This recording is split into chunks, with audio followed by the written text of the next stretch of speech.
Hi guys, welcome back to my channel. So for today's video, we are joining in on the fun for the Allie Glines 21 question makeup tag. I saw this recently done on Charlotte Holdcroft's channel and it just looks like so much fun and it kind of gives me a bit of nostalgia thinking about some of my previous makeup obsessions and makeup loves. So that's what we're doing for today's video. But before we go any further, let's take a second to grab our iced coffee or a hot coffee. Let's take a sip and let's get started. As many of you know, I'm a makeup artist and also esthetician, and I offer an online beauty consulting service. This is where you and I chat about your beauty concerns. Whether you have questions about your changing skincare needs, or if you need someone to guide you through a certain makeup technique application that best suits your bone structure and your features. The benefit of using my services is I don't work for any brand in particular. So if I have recommendations for products or brands, I will recommend whatever I see fit. I don't work for any company in particular. So if you want to make an appointment, please click the link in the description box down below. All right, I have my laptop here open on the side to Allie Glines' video. This is the 21 question makeup edition new tag. So I encourage you to answer along to some of these questions. Feel free to leave a comment answering these along with me.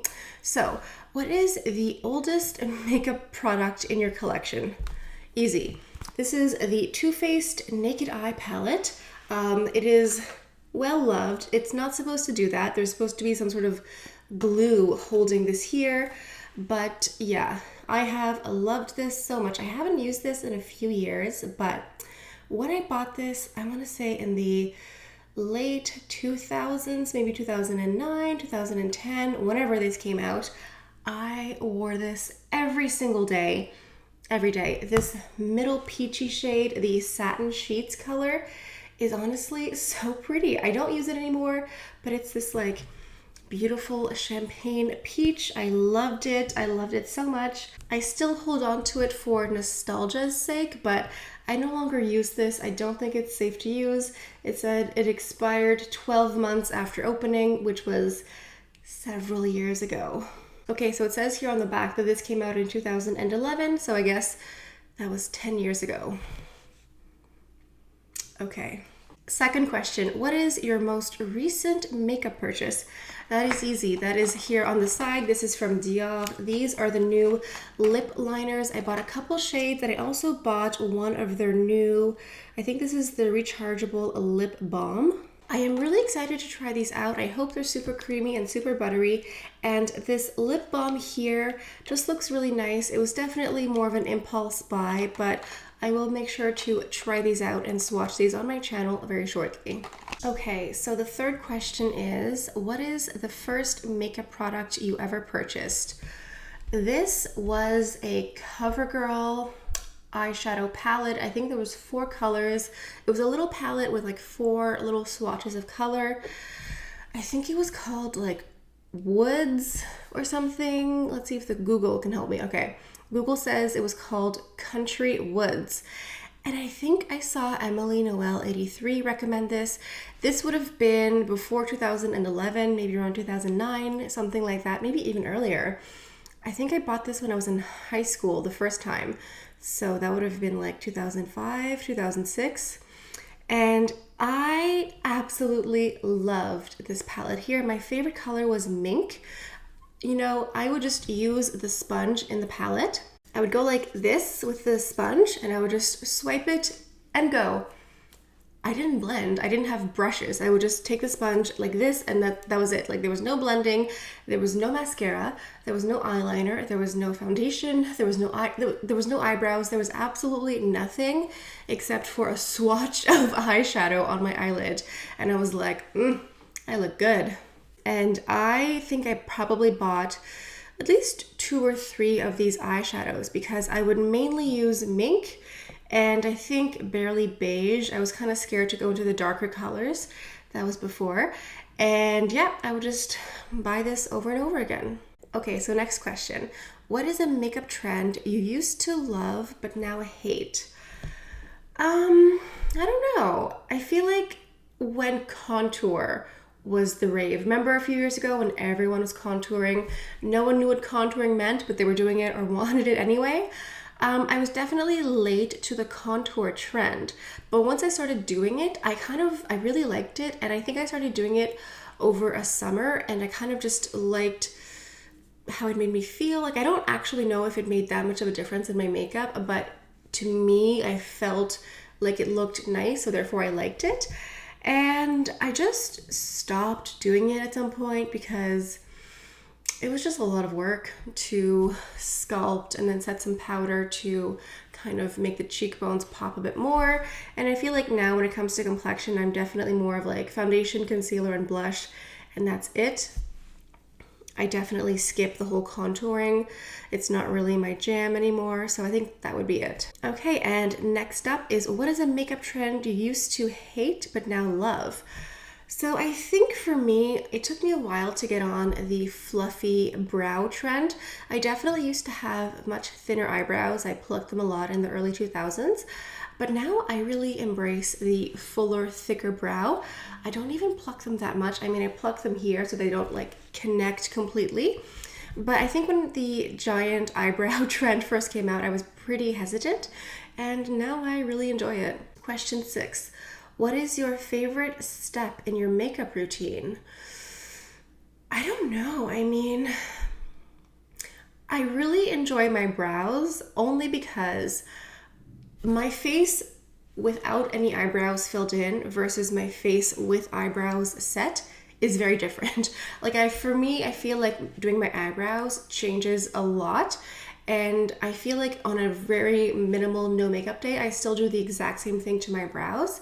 And so I think that's where I see the biggest difference. I'm just like, oh, I'm done. My face is set. Like, I have structure to my egg face. So yeah, I think it's eyebrows. What is a makeup product you can't live without? I think that would have to be mascara. I mean, a brow product as well, but if I could only choose one, I think I would go with mascara. It really makes a big difference as well. Like, a mascara is also an item that once you put it on, it makes a really big difference in how you look. Okay, so question 8. What sparked your love for makeup? Okay, so many moons ago, when I was like 11 or 12, the Star Wars prequels came out, and I think it was The Phantom Menace with Natalie Portman, Ewan McGregor, Liam Neeson, and Natalie Portman played Queen Padme Amidala, and she had this most elaborate, theatrical, over-the-top makeup and presentation. She had this like white face with red makeup. It was very precise, intricate, elaborate, dramatic, and she had this huge headpiece.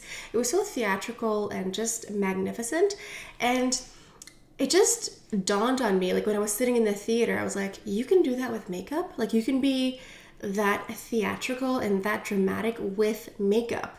And I remember just like fixating, looking at the makeup and the pageantry and everything. And so I think that's when it clicked on me clicked in my brain that like you could do that with makeup. And so I think that sparked it there. But I do have a makeup memory from earlier in my life that I will share later in the video. Okay, question 9. What is the worst makeup look you've ever done? So I think this would be back to when I was learning to do makeup. I remember for my junior prom, so like in my school, it was like in the 8th grade, you graduated and then went to high school, which was grade 9 through 12. And so we had like a dance, and it was like a little production for the 8th graders. And I remember I took one of those like Maybelline foundation sticks, and I just like buttered my face, like just swipe, swipe, swipe. Did I blend? I have no idea. I did not blend past here. I was just like, foundation mask. Again, I don't even know if I put on eyeshadow or mascara. I did not do my eyebrows. No blush whatsoever. Just literally like foundation face. That probably was not a great look. I will be honest. I probably picked a shade that was very yellow or too pale or, so that was probably my worst makeup look. Okay, next question. What is your favorite drugstore makeup product? You know, when I first started my channel, I did use a little bit of drugstore. I still used some high-end and some luxury. Now I just do luxury. But I do remember loving the L'Oreal Voluminous mascara, I think it was called. That was a really good mascara, and I used that for years. Like, I kept repurchasing it because it was just like a really great mascara. It just gave me lots of volume, lots of length, and yeah, I think that's, yeah. I accidentally skipped a question. Let me pay closer attention because Charlotte also skipped 2 questions and then she had to go and refilm. So let me pay close attention here. What is your favorite makeup look you've ever done? So there was a look that I created last summer or the summer before, and it was Chanel, and I think it was one of their teal eyeliners, and then I used one of the 9 shadow palettes, and I just created this blue teal eyeshadow look. It was just magnificent. It reminded me of Mediterranean water or Caribbean water, like that turquoise blue water on my eyes. I think I had a matching nail polish. I had my hair straightened. The entire look was just, love it. I don't know, just something about that. And it was in the summer, it was hot, and the cool blue eyeshadow, I don't know. I think it's one of my favorite looks that I've created ever. All right, next question. What is your favorite Splurge makeup product? That is tough because I have a luxury channel, and one could argue that my entire channel is a Splurge. But if I were to look at what I have, I think my favorite Splurge beauty product would be luxury nail polish. Chanel, Dior, whatever, Gucci. Obviously, you can buy much less expensive nail polish, and it's probably one of the biggest splurges, but there's something about it that I love. I'm mildly obsessed with luxury nail polish. I just love it. I love how extra it is. I love the packaging. So that would probably be my biggest luxury splurge, although I do have many. Okay, so next question. What is your most repurchased makeup product? That would have to be the Volume de Chanel. This mascara here, it is super volumizing, lengthening, gives you that like false lash effect. I could not tell you how many I've purchased. 10, 12, maybe more, like a lot. Like, this is just something that I constantly repurchase all the time. I think it's a magnificent mascara. I just get the original, I get the classic black. There are many other variations, but this one's my favorite here. So this is like easiest question to answer. Okay, so next question is, what is your earliest makeup memory? So when I was in kindergarten, my kindergarten group was pretty big. So we were split up into 2 classrooms with 2 different teachers. And the other classroom had a teacher with this really elaborate makeup. Like, I was 5, and I just remember seeing this woman with like lots of blue eyeshadow and red lipstick, and I was like, oh my goodness, that's the epitome of beauty. And I remember going up to the principal and asking if I could be switched classrooms, and he said no. I mean, my reasoning was because I want the teacher with the makeup, so not my strongest argument. So that was my first makeup memory, like the first time that I was aware that makeup was a thing, makeup was nice and pretty, and you could like transform your face with it. Next question is, what is your favorite place to shop for makeup? I think that would be Holt Renfrew. I don't think they have them outside of Canada. It's a bit like a Nordstrom's or a Saks Fifth Avenue. It's like a high-end department store. And here in Montreal, we have like the basement is just the beauty section. So the perfumes, the makeup counters, the candles as well, like the Diptyque, the Jo Malone's, all that. And I'm just a big fan. I miss it so much. Like, I'm just shopping online or calling salespeople and they send it to me in the mail. Like, I'm not actually going in store right now because like I just don't want to. But a few months ago, I had a dream that I was shopping in store and everything was normal. And I woke up and I was like, oh, I miss that world. I cannot wait to be able to go back in again and just like browse and smell some fancy candles and just, you know what. Okay, next question is, what is the most underrated makeup product that I own? This would have to go into the brow category. And for me, this would be the Dior Show Pump and Brow. This is a brow gel, a brow setter, and it's just the most teeny tiny, minuscule little brow brush. It gets every single little hair, and it gets just enough pigment. And what's nice is you have this pump feature where you can add more pigment and more product or less depending on what you need. And I just think this kind of like flew under the radar for some reason. I think it's wonderful. I don't understand why brands still come out with brow gels or pomades that like with the wand that is super thick. Like I need a tiny little one. I don't want to get the brow product on my eyelids and on my forehead, just right here. So yeah, this one right here. Okay, so next up is, what is the most overrated makeup product that I own? Ooh, good question. Okay, so I just want to preface that if you have this product and you love it, that's fantastic. I tried it, I used it, I still use it, I'm not like wowed by all the claims. Okay.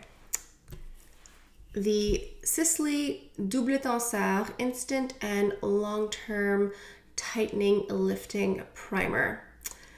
It's good. It's not wow. I don't know, like it helps my makeup stay longer. It helps it last longer throughout the day.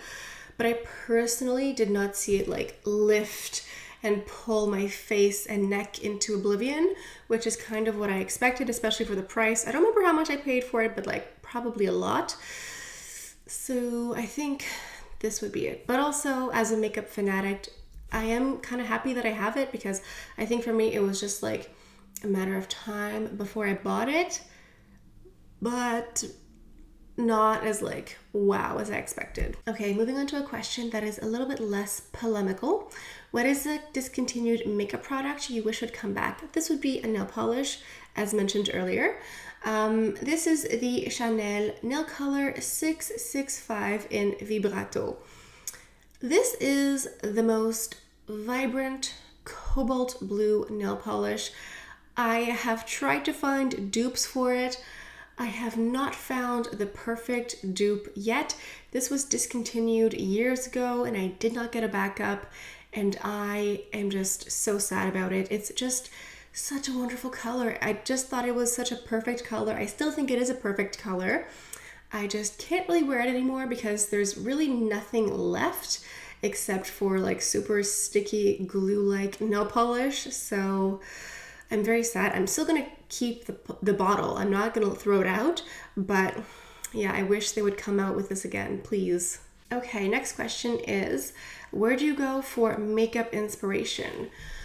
I think Instagram is often a place I look for. I follow a lot of different makeup artists, and I just go in like the search page and just look at the different posts and creations people have done. I like to follow the makeup artists that work for specific brands, and I like to see what they create. I often find inspiration there. Sometimes companies will come out with like their official looks for a collection and they'll show you tutorials, and so I get inspiration from that as well, you know, that sort of thing. Okay, so next question here. What do you hope to see less of in makeup's future? I hope to see less repetition. There seems to be this trend where certain colors or hues become trendy, and then every brand has to come out with like 10 different versions of it.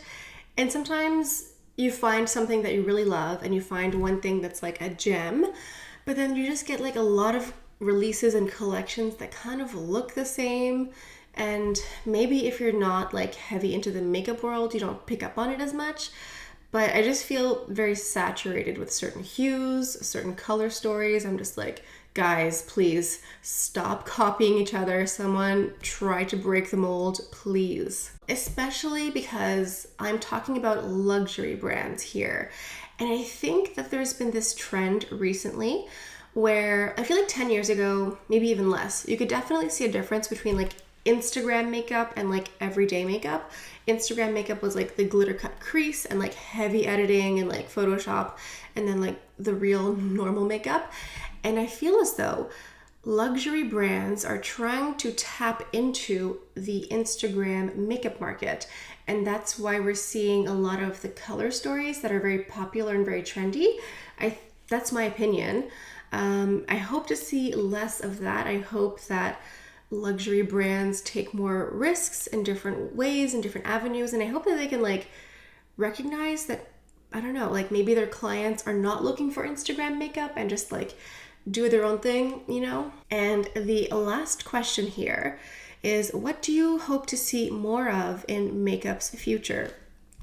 I hope to see more real photos. I am so tired of going on a beauty page of a brand and every single photo is so heavily photoshopped and doctored and blurred and stretched and lifted, where the models don't have a single pore, don't have a single like peach fuzz. They don't even look like they have any texture whatsoever. I'm just tired of that because a lot of us are buying online right now. And so when you see these photos, you know that whatever new promotion they're coming out with will look nothing like what they've just posted. Like somehow they alter the photos of the product itself, the hues get more saturated, it looks more pigmented, and then you see it in real life and you're like, that was not what I ordered. I would love to see more reality in the promotions that we see. I want to see texture. I want to see a flyaway hair. I want to see a slight crease in the eyes when they're smiling. I want to see age appropriate models as well. I would also love to see that diverse foundation ranges or skin tone ranges become just the standard. I just think it looks crazy at this point when a brand comes out with like one foundation range with like 40 different shades, and then the next foundation comes out with like 5, and I'm like, what are you doing? It just looks insane. Just like normalize being inclusive, normalize offering a wide shade of ranges, like normalize having age appropriate models, normalize showing actual human beings to promote your products. That's what I would like to see. All right, guys, I think that is it. I hope I didn't skip any questions. If I did, I'll come back in the future and fix that. But thank you, Allie Glines, for coming up with this tag. It was a lot of fun. I hope you had fun along with me. I hope you answered along to a couple of these questions. If you are a YouTube creator, please feel free to create this tag. It's a lot of fun. It makes you reminisce a little bit, and it's just like a real treat. If you're new to my channel, I talk about nothing but luxury beauty, and whenever I get new collections, I will create multiple different looks and create lots of tutorials to help you guys out at home. So if that sounds interesting, please make sure you're subscribed and also hit that notification bell so you can be notified whenever I post a new video, because YouTube doesn't actually like to show you the videos you're subscribed to. So you also have to hit that notification bell as well. All right, guys, this is all I have for today. Thank you all so much for stopping by, and I'll see you guys next time. Bye.